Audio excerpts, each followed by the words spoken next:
Hi, I'm Philip, I'm Chrissy. and this is Marriage Monday.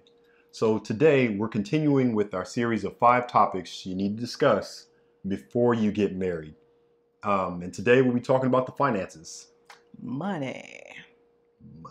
Dollars. At one time in our lives, we all have this moment where we have money in the bank, just got paid your bonus, you got your taxes back, some big lump sum of money comes along and you get dollar signs. You start seeing dollar signs, you start throwing it in the air. Ooh, yeah, all right, having a good time, making it rain. And then you look and it's like a week or two before your next pay period and all the money's gone. All the money It like is packed gone. up and left. It's just Like gone. you started with the surplus, and then because you were seeing dollar signs, you didn't account for the dollars you were spending, and sooner rather than later, you looked at your bank account or your wallet and was like, "What happened here? What's going on?" But It did a Houdini on you. it really does.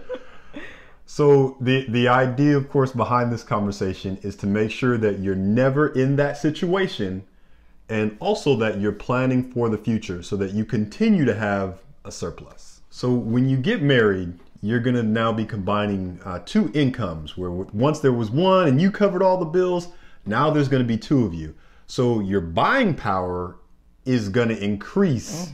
I mean, you're gonna notice that there's so much more money now to do with it. And if you don't have a plan for that money or an assignment, it's gonna end up acting like a stray dog and just leaving you. That's why it is super, super important to have a savings plan. Crucial. You need to have a savings plan, or what people call a budget. We like to call it a fancy spending plan. Plan how the money is going to be spent. Otherwise, it will be gone and you won't know where what happened, who, what, where. And that those dollars need to have a place. Every dollar needs to have a place to where it goes. Savings, if you just have some left over, you're going to give to charity, whatever you're going to do, every dollar needs to have a place. Otherwise, it'll get lost and it'll go to Arby's. Wait, who eats at Arby's? Wait. In-N-Out Burger. In-N-Out? I saw a post about whether Wendy's or In-N-Out Burger was better. That's not even a question. In-N-Out Burger In-N-Out. kills Every single fast time. food place. Not sponsored. Not sponsored. So that every dollar concept comes from a series that Dave Ramsey teaches called Financial Peace University. And basically the principle, and there's others that he teaches in there, so I recommend taking that course. It's something me and my wife are doing right now. Find it wonderful. Yes. But the principle that every dollar teaches is that every dollar you make needs to have an assignment in your spending plan, in your budget.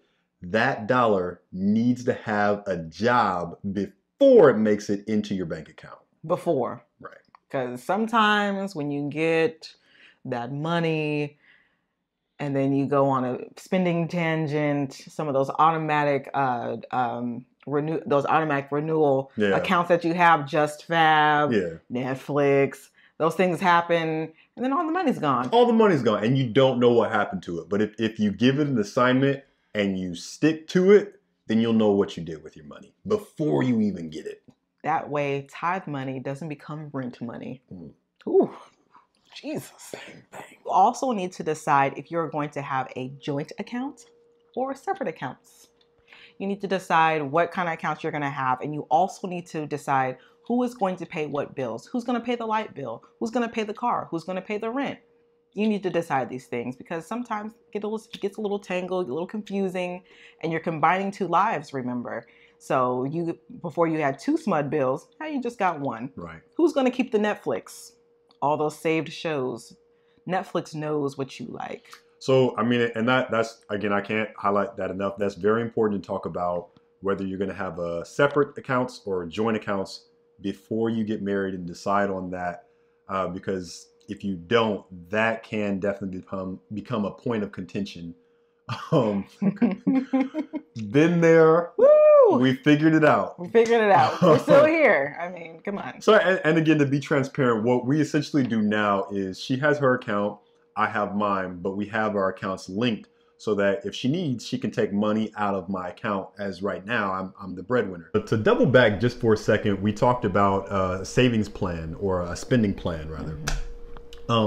One other thing, that's definitely important to mention about the spending plan or the budget, you guys both need to be involved. It doesn't matter if one is the breadwinner or, one is the big spender and one really doesn't spend much money. You both need to have input on this budget, spending plan, whatever you decide to call it. So that's something that we learned in the Financial Peace University, and it'll be linked below to the website for Dave Ramsey. But before, Philip just handled all the bills, and I just was cool with that. But we learned in the Financial Peace University that we both need to be involved because marriage is a partnership. We're both equal partners, so why not join in together? And it was long and it was grueling. We had a meeting, and I don't like math, I don't like numbers, but we got through it. Just as with every topic we've discussed, when it comes to talking about finances, whether you have the conversation before you get married or even once you're married, you need to make sure that you're being honest. Can't stress that enough. We talked about it before, of course, talking about things in your past, but it's important to disclose and be transparent regarding your financial history. Yes, so if you have taxes, you owe taxes. If you owe child support, if you have tickets, bankruptcies, if you... With your broke self. Oh, maybe not broke. Maybe they can pay their bills and they just didn't. Okay, that happens too. But if you... The irresponsible self. Okay, if you have legal issues, have you been sued for something, like something you didn't pay for, and then the company came after you a couple months later and was like, hey, you didn't pay, now we're going to sue you. Or... about your credit report. Report.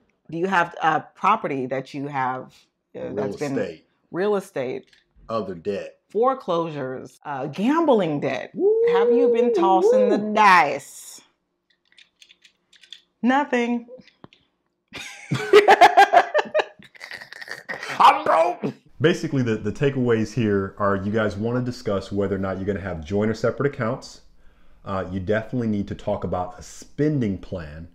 You need to be transparent when discussing your financial history. And when it comes to dealing with the money in the relationship, you both need to be involved. Can't stress that enough. Can't stress that enough. You both have to come to the party. Right. Even if one person does more work than the other when it comes to putting together that spending plan or what have you, the other party must have input and must be involved. That's it for us this week for Marriage Monday. We have finished our 5 topics that you need to discuss before you get married. We finished something, babe. We did it, babe. Woohoo! And also, if you haven't seen the other videos, go back and watch it. What are you waiting for? Check them out on YouTube. You can find it at our channel, Thetowles. That's Thetowles. Not them towels. Not towels. Towles. But you can check out the previous videos. Don't forget to subscribe to the channel and like them. And share with someone. Share with someone. Share with someone. Our goal right here is to encourage and to inspire people to get or stay married. That's what we're here for. That's what we're doing. You know what it is. Anyway, we're signing off. This is the Towles. Until next time, love each other. Peace.